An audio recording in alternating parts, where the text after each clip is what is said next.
Hello and welcome to This Album with me, William Han. It's the podcast where each episode a guest and I are going to deep dive an album of their choice. We're going to discuss the songs, the shows, the artwork, but we're also going to discuss the emotional attachment my guests have to this album. So sure, we'll discuss how it charted and where it was recorded, but what I really want to know is where my guests first heard it, what was happening in their life at the time, and what memories they attached to it. Who knows, we might even have a bloody laugh while doing it. So, here we are. This is it. This is happening. Episode 1. Really, there's only one person that could have got on for the debut of the show. It's a man that's made a living from talking about albums on podcasts. The man that started this monster. I'm joined by Mr. Oasis Podcast himself, Mr. James C. James, how are you, brother? I'm all right, mate. I'm all right after that epic intro. Yeah, I'm okay. The reviews are in. There we go. We're on. Yeah, well, I'm very honoured to be, guest number 1. But no, we had a good fun chat on mine. So, I thought you clearly know what you're doing. Let's have a chat. Well, let's see what the evening brings. I might not be able to live up to that. But for the uninitiated, James, why don't you tell people a little bit about what you do and who you are and, Yeah, so I do the Oasis podcast. So I started doing that in 2017. So it's a long time now, a long time ago. But yeah, I've always loved podcasts. I always, as soon as they came, I've loved podcasts since the 1980s, before they even existed. But no, I always loved, I did a bit of media at uni, and I did think about going into media and stuff, but I had to get a job, and I work in my real life. I work in finance. I'm a financial advisor, but I've always loved that over the years. And really, when podcasts came out, I was really enjoying them. In the 80s. In the 80s, no, in the what? We're like getting into like the early Ricky Gervais and XFM and things like that. Really good. Adam and Joe. I loved it straight away. The first one actually was Lost, like the TV show Lost. It's funny you say that. I just started watching that again recently. Oh, have you? Yeah. Great show. But they had a podcast. And I remember like just being like, this is amazing. Because normally if it's something you love, like you might catch one snatch of it on an entertainment show and that's it. Like, being a big Oasis fan in the 90s, like you would just be, there's going to be a little bit about Oasis on the news or whatever. And people would like set their, tape players to record it off the radio or like whatever. Whereas now it's like you can have entire hundreds of episodes about your favourite thing. And so and there was hundreds of Beatles podcasts out there. There's loads of podcasts about films and all this other stuff. And I obviously I'm a big Oasis fan growing up in the 90s and stuff. Oasis were my band. And there was never an Oasis podcast. And I'm just like, well, surely someone's got to do one. And I'd keep refreshing every few months and no one would do one. So I just thought, well, sod it. And it was really getting an iPhone. And I was just like, right, well, suddenly I've got an entire like recording studio editing system like in my pocket. So that was it. That was the one. And so, yeah. It's been going since 2017. Oh my God, that's a long time. Just a slight concern. You mentioned loads of Beatles podcasts, load of movie podcasts. Is there a podcast about albums yet? Do you know? There's a few. There's a few out there. Shit. There's a few, I'm afraid. That does change my plans, but okay. Yeah, there's a few, and I told you, like I did start an album in lockdown. Most things are in lockdown, but yeah, in lockdown, I decided to go through like the 1001 albums you must hear before you die. Yeah. And I thought, like, right, okay, I'll listen to them all. And then it's like, but these days, if you're going to do something like that, you've got to actually like log it or produce some sort of content around it, right? Otherwise, what's the point? Sure. Other than just, artistic enjoment. Come on. Unless you've got a blog or a podcast or something, then it doesn't matter. So I did actually do an offshoot from the 1001, called 1001 Albums podcast. Got to about 13 and then sort of stopped. So I didn't quite make 1001, but you never know. I might head back there. Well, let's see if we can't make that happen via this platform. So obviously the premise of the podcast was to have a guest choose an album of their choice. You sent a couple over. Was it 5 or 6? And I guess we sort of came to a mutual decision, didn't we? So I'm sure I'll put it in the title of the show, but why don't you tell us which album you're choosing for today, James? Yeah, well, my one caveat was not Oasis. Yes, we should probably make that pretty clear as well. So I think to save you having the busman's holiday, you said, "Oh, come on, but for God's sake, please, please not talk about Oasis." So exactly, because and people get me on I sort of say, I just talk about Oasis a lot. I'd like to talk about something else. And I thought, like, you talk about the Beatles, like, the Stone Roses or whatever. I just thought, no, let me go a little bit off piste. Right. And so I was just sort of thinking that albums that aren't necessarily like, in the top 50 of all time or whatever, but mean a lot to me.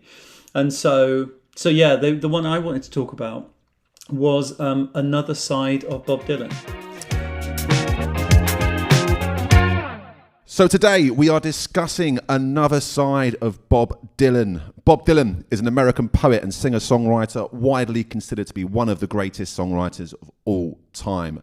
Born on the 24th of May 1941, and that was ages ago, way before podcasts even started, wasn't it? Dylan has released a jaw-dropping 40 studio albums to date, and Another Side of Bob Dylan was his fourth album, released in August 1964. Dylan hated the album title and blamed it on producer Tom Wilson. He said, "I thought it was just too corny. I felt trouble was coming when they titled it that. A hard rain's going to fall, I guess." Recorded in a single evening at Columbia 7th Avenue in New York, it charted at number 43 in the States, but had a far more respectable number 8 in the UK album charts.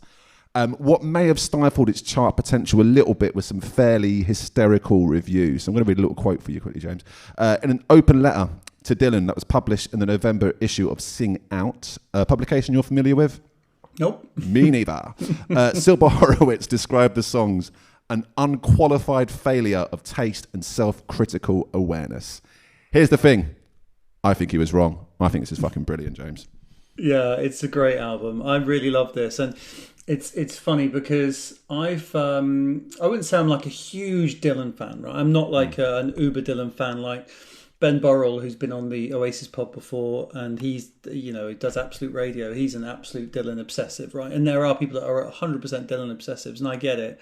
I've never been that. Like, I grew up, Dylan growing up, as we did, he was just like one of those sort of famous people that is famous for doing this. Like a cartoon character, really, isn't he? Yeah, I mean, he really was. Like, and he'd be like, Freddie Starr would parody him on TV or whatever, and like, so it was just someone I never really got into until I was at uni. And basically, in our little housemate, there was 3 of us pals that lived together, and we ended up like getting into Dylan kind of around the same time. And so, because this is the days of CDs, and so you're sort of sharing CDs, so you wouldn't all go and buy the same one. And so someone bought The Times There Are Changes, someone bought Blood and Tracks, and one of the first ones I bought was Another Side of. I bought a couple of others as well. So that was your first one, you reckon? Your first? I probably had like the best of Bob Dylan when I was a kid, when I was like 16 or whatever, and I liked it, but it was like, yeah, it's just another, like, I had the best of the Doors and the best of whatever. It was good, it was good. I liked it, but it was never really spoke to me. Whereas then, getting into him at uni and like just having that time and space and, people around you, just sitting around, having those more kind of grown-up conversations about music and stuff. And I did my university, I did media, and I did my dissertation on like politics in music. And so it's something that's always been really interesting to me, hence the Oasis connection, because they're a very political band. Sure. Really deep lyrics. But yeah, so that was like, and so it was a case of sort of dipping in and out of these different albums and discovering another one because, he's gone and bought it from our price or whatever, and then sitting down together and listen to it. So it was great. It was really lovely to kind of get into that. And rather than kind of in Britpop, and before that being into like the Prodigy and rave music and things like that, actually to hear this, just really focus on the lyrics and the poetry and just be like, Jesus, like there is so much depth in this. This is true poetry, like in a way I'd never really experienced with other music before. So it has a really special place in my heart, really, from that time. And this was the entry point, was it? I mean, imagine you probably went to HMV or whatever and saw 30 odd bloody albums and think, where do I start? Was there a reason you sort of gravitated towards this one, do you reckon? It was. I think there was a Q magazine like Dylan special at the time or something, and it was like, these are the 5-star albums. I think maybe there was like a box set of like the 5-star albums, and so we were like, okay, we'll all get one of the 5-star albums. And so so I got this one. I got like Subterranean Home or Bringing It All Back Home. Although I say that, I've got like the alternate version, which is actually called Subterranean Homesick Blues and not Bringing It All Back Home. So that really confused me pre-Google. I was like, whoa, I've got a weird version.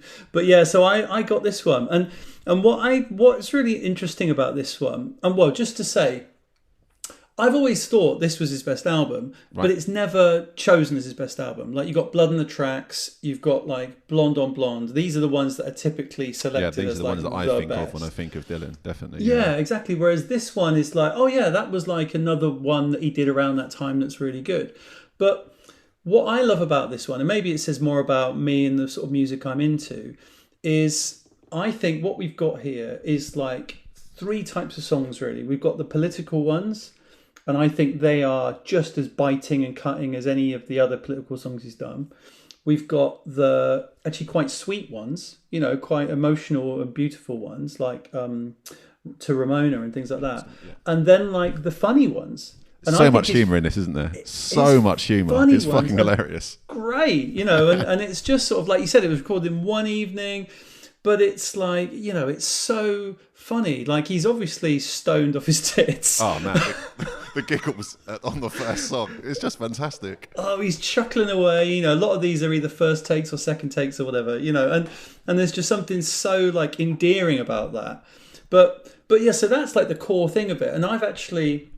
It's basically the reason I mean, you know, we got Spotify Wrapped is going to come out soon. Any day now, and I'm Dylan is going to be top for me this year because knowing that there's a new film coming out with I was going to get to that, yeah with Timothée Chalamet, so that's coming out soon, and so you don't sound thrilled by it. You don't sound too excited. I think it'll be good. I think it'll be very basic, but I think it'll be all right. You know, I think it's going to be because it's the same director as like Walk the Line. Oh, I didn't realise that. That's cool. Yeah. It's what's his name who did Logan. We're going to come back to that later in this. Oh, okay. Yeah. But yeah. So I think it looks all right. So I think that like, you know, so I was like, you know what, I really need to. Because I've got gaps in my Dylan. Like, I've got, you know, certain albums I know really well, certain I've probably only listened to once or twice. So I thought, right, I'm going to do it. I'm going to blitz them all. I'm going to go through and listen to them all. I've never done that. And I got to, like, the late 70s. I was just like, ugh, okay, I'm done now. And I thought, you know what, that's fine. I'll move on to do something else. But what I thought was interesting is going back and re-listening to all of them in a row. Great. And trying not to read like the Wikipedia entries and trying not to read too much about them and just giving myself that headspace to take it in myself first was really interesting because I wondered, like, is this still going to be my favourite after I properly listened to them all? And it is. You know, it is. I genuinely still think it's the best from, you know, I think it's better than the earlier ones. I think it's better than, I prefer it to like Blonde on Blonde and those sort of when he goes electric. I just think for me, it's like the perfect point where he's not too kind of early and serious and annoying. And he's not too like, every song is just like he gets. I think it's just special. I think it's got this special place, like, which I just really, really love. Well, you say that, the serious bit. There's one part on this album which he took himself incredibly seriously. There is, I must say, I really enjoyed this album, but there's a lyric that I literally burst out laughing at, James. Would you dare to hazard a guess at what that might be? I don't know, go on.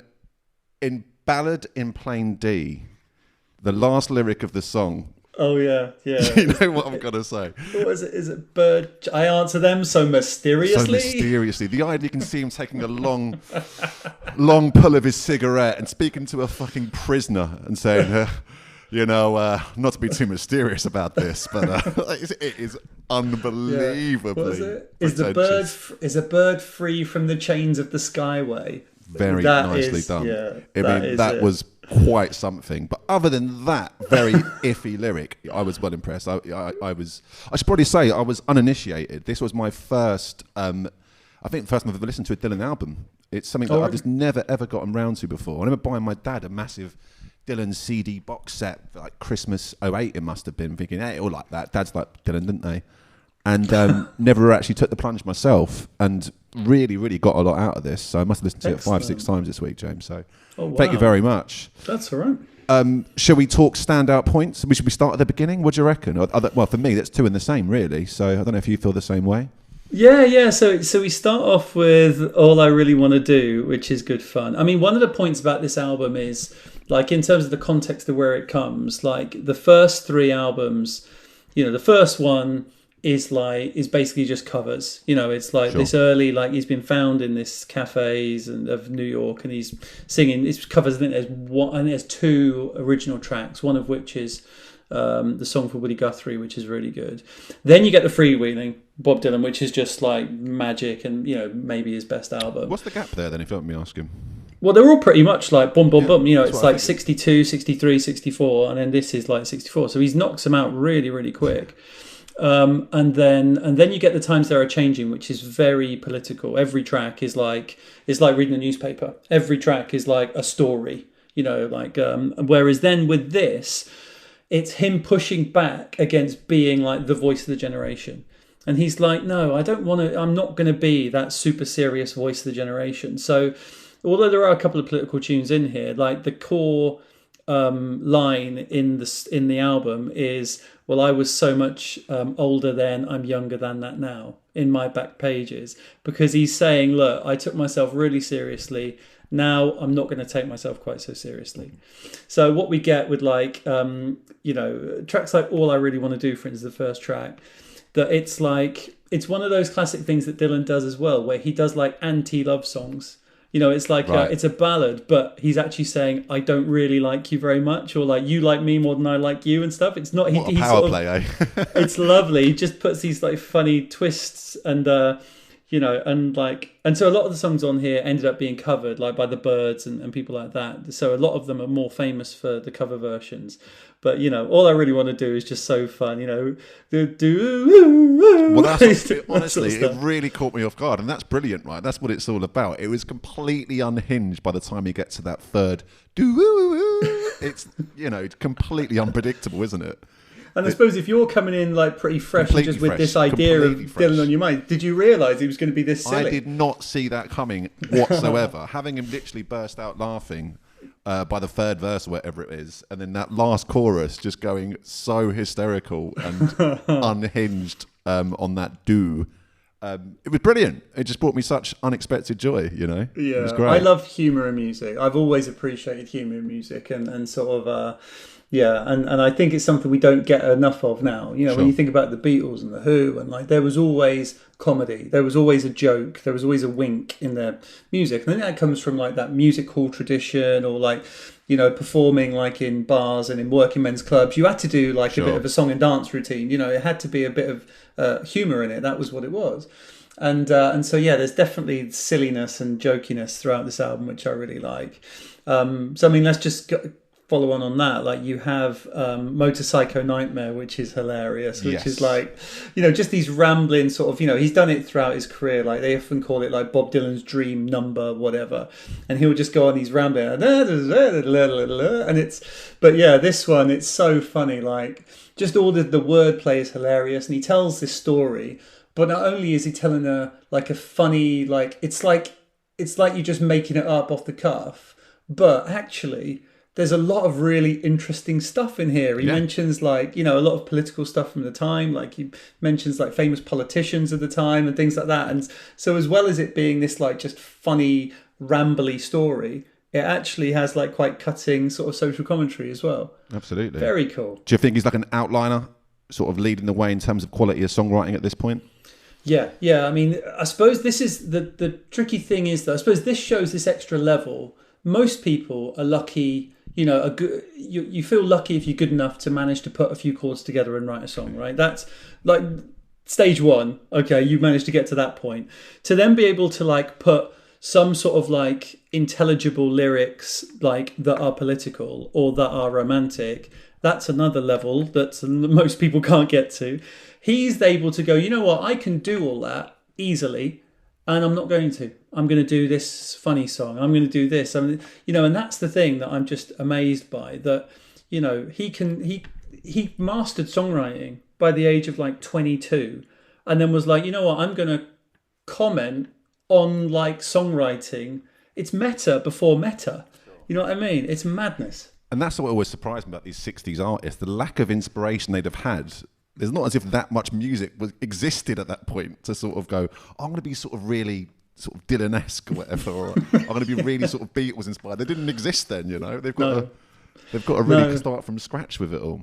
Yeah, well, that's like, you know, so he pulls on things like, I mean, it's not on this album, but one of my favourite tracks, and this was probably my introduction to Dylan, actually, was we studied, I remember doing a poem in English A-level.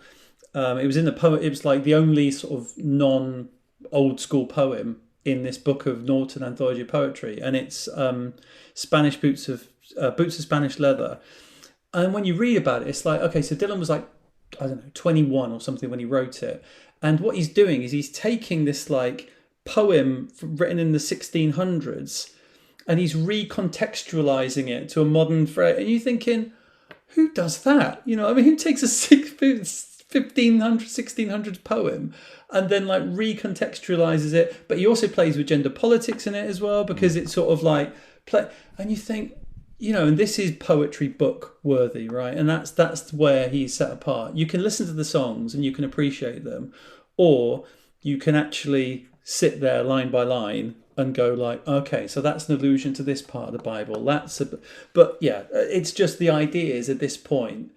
He's just like just shooting off ideas. It's so much, you know. So that you've got songs here. Like, although I say, oh, I don't like talking about Oasis if I don't have to. I always Come then on, do crowbar it in. Back to Crowbar it in. Come on. So, like, you know, we often say that Noel, one of the annoying things is he doesn't often write a second verse. Sure. He writes a verse and then the chorus. Then he goes, I can't be asked to write a second verse. Just sing the first verse again. You know, whereas Dylan will do like an 8-minute song, or like a 23-minute song with like boom, boom, boom, boom, boom, boom. Like, it's amazing. Well, this is the thing that surprised me. Like, knowing this was recorded in one evening, how long do you reckon he was sat on these songs for, and how well do you think he knew them before he sort of pressed record? Like days, you know. I know there's some, isn't it? Yeah, I mean, I know there's some that like hung around for ages and ended up being, you know, held back and recorded. But yeah, typically, I think he just, you know, well, you think like these albums came out so quickly, one after the other. He was just spewing them out, just like coming up with songs all the time, and you know, and not just like knocking out the same thing, but you know, all these really different styles, and it's incredible. It really is. Yeah, because obviously I'm going to crowbar in Oasis a little bit here as well, and make that comparison. When Noel was at his peak and writing master plans and all the supersonic B-sides, like you wouldn't, you know, at an incredible pace.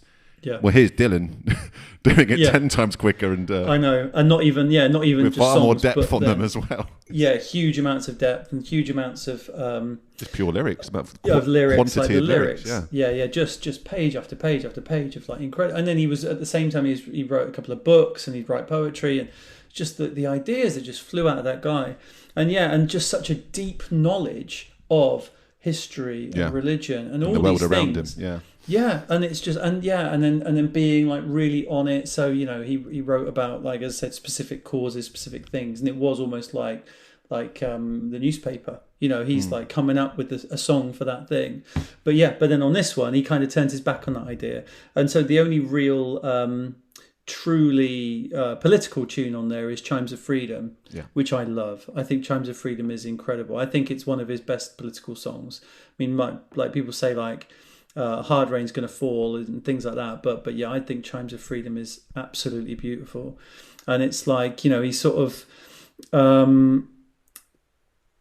as he's singing about, like, you know, it's a real beautiful song for like the weak and downtrodden, and like, you know, chiming for the refugee, chiming for this person, chiming for this person. It's just lovely. It's just like so powerful and beautiful. It doesn't have to be a, you know, we're pointing at you like, you know, Masters of War or something. It's just a gorgeous kind of evocation of like beauty, you know. So I love that. And then he's so got you get a lot of that. love for the everyman, doesn't he? By what's in his songs, I think. Yeah, absolutely. But then you get that, and then you get these sort of random, bizarre, sort of silly, rambly stories songs, of farmers putting shotguns in his guts. Oh, that's so honestly, funny. That was so funny, man. That song made me really laugh. Just fantastic. It is hilarious. What is it? You know, I figured I was ready to fight Cassius Clay. 3, 4, 2, 1. Cassius Clay, here I come. And it's like, well, yeah, because Cassius Clay, Muhammad Ali used to like come up with, you know, when he fought Henry Cooper, he said, like, Cooper's going down in London town in round number 5 or whatever. He would always come up with so you go, oh, he's playing on that and he's sticking that in the song. So, so clever, so clever. Right. So the live experience, did you manage to catch Dylan at all? Never seen him. No, never seen him. Had the option a couple of times, but I've always heard he is absolutely terrible. Correct. Yeah, have you seen him? Never been misfortunate enough, I guess.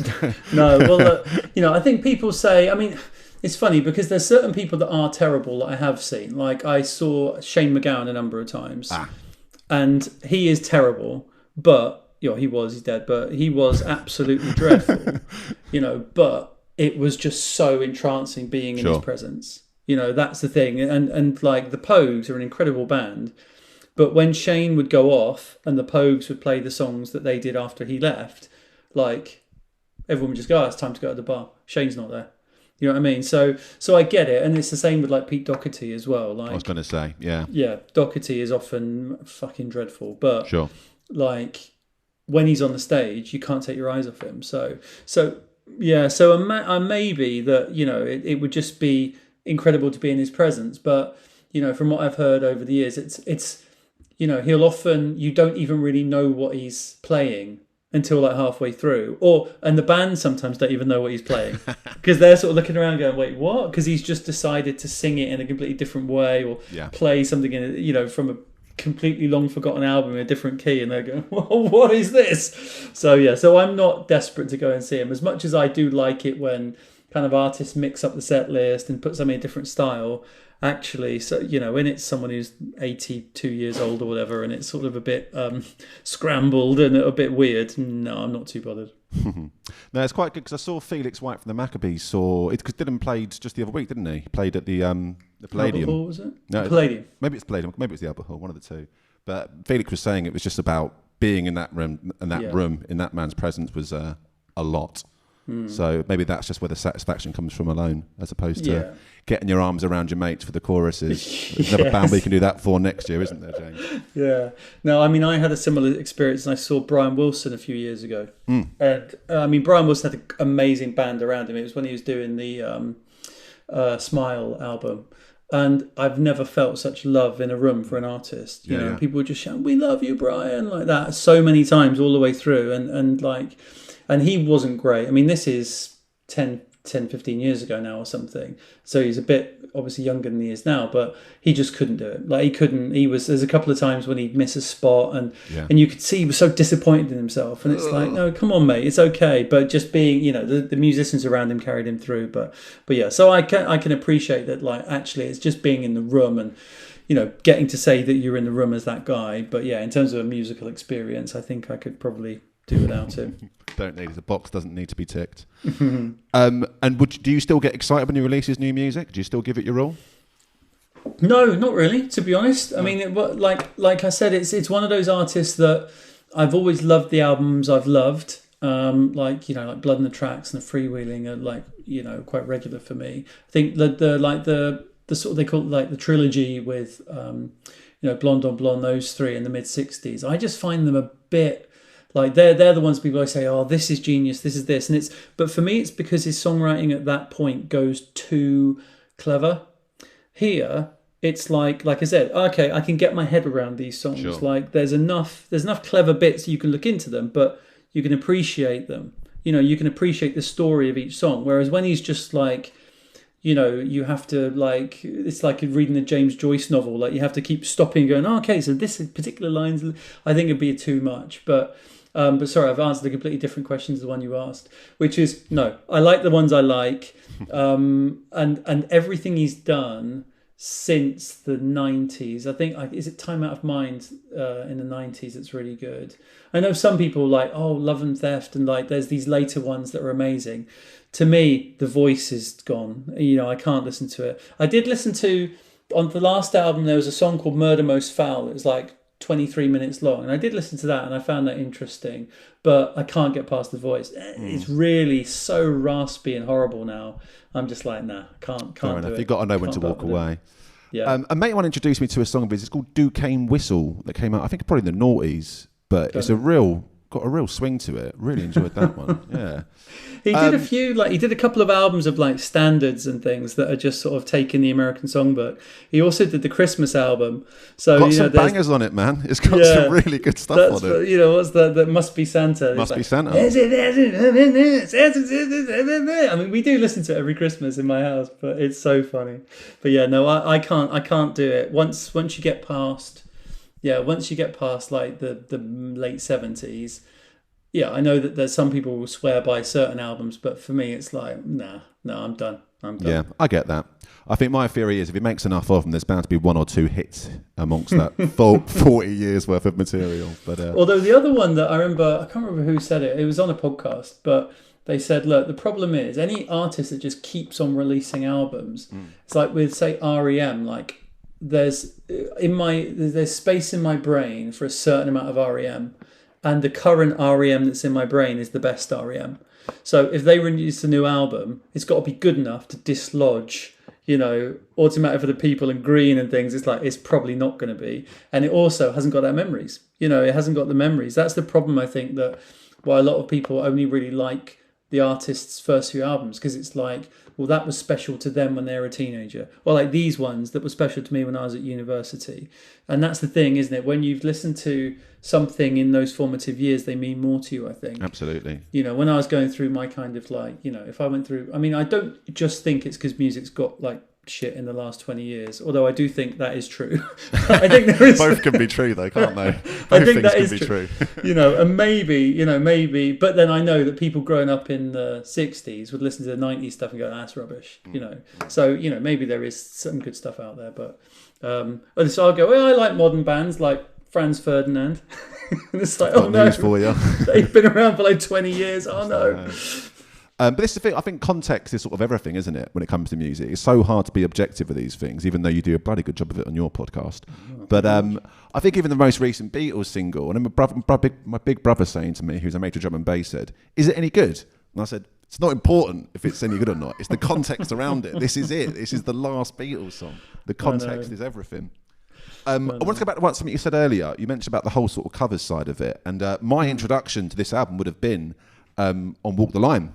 It Ain't Me, Babe, the Johnny Cash version. And here's the problem I have. It's almost the Joy Division problem, where the band in Control are far better than the Joy Division in real life. I fell in love with that song in Walk the Line, and then didn't really like the Johnny Cash version. And I was like, hang on, it's actually a Dylan song. Fucking hell. So gone back and had Dylan version, going, no, I'd like the version from the movie. That's the version I like, the Saturday night silver glossy pop sheen version. Yeah. What's your sort of take on it? How do you get on with the various Dylan covers out there? I don't mind a Dylan cover. I mean, certain ones are better. I mean, the famous one that's better is Jimi Hendrix doing All Along the Watchtower, which is just like maybe the greatest cover version of all time. Up there with Oasis doing "Come On Feel the Noise." Stop talking about Oasis, James. But like, so It Ain't Me, Babe. The go-to version I think is probably by the Byrds. The Byrds also did My Back Pages and All I Really Want to Do as well. So I mean, they just realised that like, okay, after like Mr. Tambourine Man, it's like, okay, let's just do Dylan songs, right?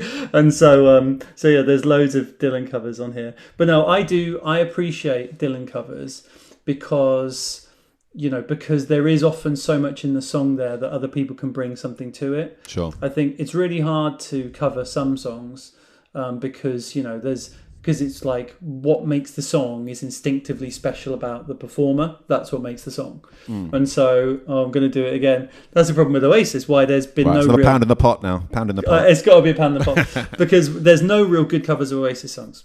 I can't think of any, and it's because Oasis songs, like the voice is so important, and also because the songs are like simple and they're so you just can't really beat the way Oasis did them. That's why it's never been done. Like no one has ever done. Maybe like Ryan Adams' Wonderwall, but it's just not done. Whereas the thing with Dylan is so many of his songs are so just sparse. It's just him and acoustic guitar.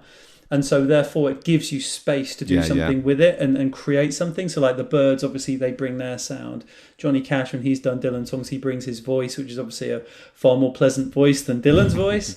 So I don't mind a Dylan cover, and I think that and often if you can get into an artist through the covers and then come back and get to the original, then you can go like, okay, and I can see where it came from, you know? Yeah, that's very much where I'm at right now, and honestly, that's been my Dylan journey so far. So thanks for making that happen. But any sort of big sort of standout talking points that you want to discuss before we move on to the surprise that I have at the end of this, James? Yeah, so I suppose like I was really surprised. So one of my favourites is Ballad in Plain D, which is the one that's got that line at the end. Is the but it's like this, once again, it's this story, and you can just find yourself wrapped up in it. And I love story songs, so I love like Babushka by Kate Bush, or I love just little songs you can really follow along. And like I'm talking about Johnny Cash, like A Boy Named Sue, whether it's funny or serious or whatever.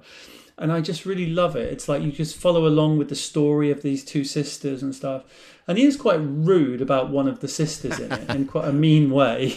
And I was reading through like a Dylan like worst songs ever, but it's one of my favourites. And that's on there, was it? And it was like third worst song. And Dylan's done a lot of bad songs, but it's because it's mean and it's evil. And he's actually talking because it's about the girlfriend Suze Rotolo. And he's talking about her real life sister.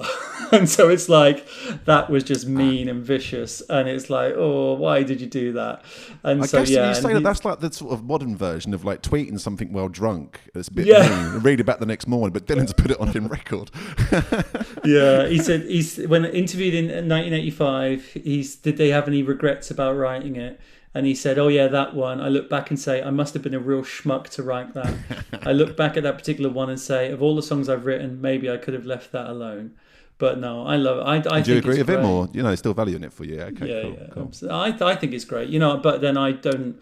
It's not like I kind of knew the story. As I say, I just thought it was a lovely song. No context, But no, it's so funny. And the one thing I find is hilarious, which I've never found an answer to, which is, I think it's in I Shall Be Free number 10, where he says, I'll find out what this thing here is for. It's something I found in England. And it's like... I had a theory. Go on. So my theory was the harmonica part, that's done from like old dentistry equipment, isn't it? And I think particularly in the 60s, British teeth were not great. So that was kind of my theory when I first heard it, but that's with zero research. That's exactly what I thought. But your face is telling me that I'm definitely wrong. Well, I just thought it was what this thing here is for. I'm thinking he's holding a big spliff. Ah. Yeah, what this thing here is for. It's just ain't nothing, just something I found in England, like that. So maybe like he bought some like great weed while he was in England. But seems unimaginable now, an American saying that, doesn't it? Exactly. But then that this is the album where you can really hear that sort of stupid humour. Sure. And it's around this time he meets the Beatles and introduces them to weed. I was going to bring this up. I mean, what do you reckon? Is the story actually true that he mishears the lyric? Yes, the bit in I Want to Hold Your Hand, where it's like he's saying like I can't hide, but Dylan thought he was saying I get high. Yeah, I believe it. And you think they've got the long hair, and he's thinking, these guys must be stoners, and then they weren't. But then after they met him, they were. So not only can we give Dylan credit for like revolutionising singer-songwriter world in the States, actually we can he basically took the Beatles on from where they were to what they became. Voyage. Yeah. Without the drugs, would they have done it? Probably not. So yeah, well done, Dylan. I've got a feeling they'd have found the drugs another way, though, James, wouldn't they? They probably would have found the drugs another way. Well, look, thank you very much for this complete education. It's been this is exactly why I want to do this podcast. We sort of talk about albums that I sort of love as well, but also hear about albums that I don't know anything about and learn. And I've done that, so thank you very much. You're not getting away scot-free, though. I have prepared a very short quiz. Oh, Christ. Go on. We're on Zoom. It's just like 2020, baby. We're going in. So, Bob Dylan will protect you and defend you, whether what? I'll repeat the question. Bob Dylan will protect you and defend you, whether what? I don't know.